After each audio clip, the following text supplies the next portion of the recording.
లేదయా మా ఇంటికి మా బజార్కు రోడ్ లేదయా మురికి అవుతున్నా అంటావు ఏమని అడుగుతావు ఇలా 10,000 30,000 తీసుకొని ఓటేస్తున్నావు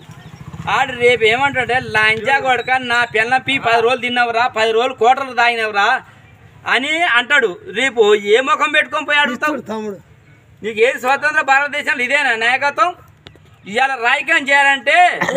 1,00,000 క్వాలిఫికేషన్స్ కాదు 1,00,000 క్వాలిఫికేషన్ కాదు దుమ్మి చేసే తమ్ముడు అన్న అమ్మనమ్మే అన్నయ్య రేపిస్టు మేనల్లుడు శాటిస్టు తోడల్లుడు గుండెనక్క బుర్ర తోడేలు గుండెకాయ ముద్దెను చర్మం దున్నపో తత్వం కొండ నోరు డయసాలిక దంతాలు పురాతనమతో పొట్ట సముద్రమంత స్వార్థం కులాల రొచ్చు మతాల ఉంచు ప్రాంతాల సిచ్చు లంచాల ఉచ్చు ఇద్దరు వైపులు 300 జీపులు రవిడీల ట్రూపులు గుండాల గ్రూపులు వేటకోణవళ్ళు నాటు బాంబులు సారపీపాలు గండ్రగొడ్డలు స్విస్ బ్యాంక్ అకౌంట్ తెలుసా నీకు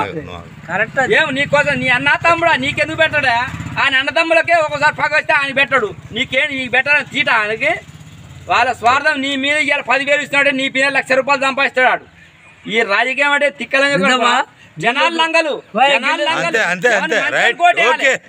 జనాలకు సేవ చేద్దామని ఒక్కడన్నా వచ్చిండా ఏ పైసలు ఇస్తాం 20,000 ఇస్తా అంటుండు కానీ ఒక్కడన్నా జనానికి సేవ చేద్దామని ఒక్కడన్నా వచ్చిండా ఒక్కడన్నా మాట్లాడుతుండా ప్రజాస్వామ్యం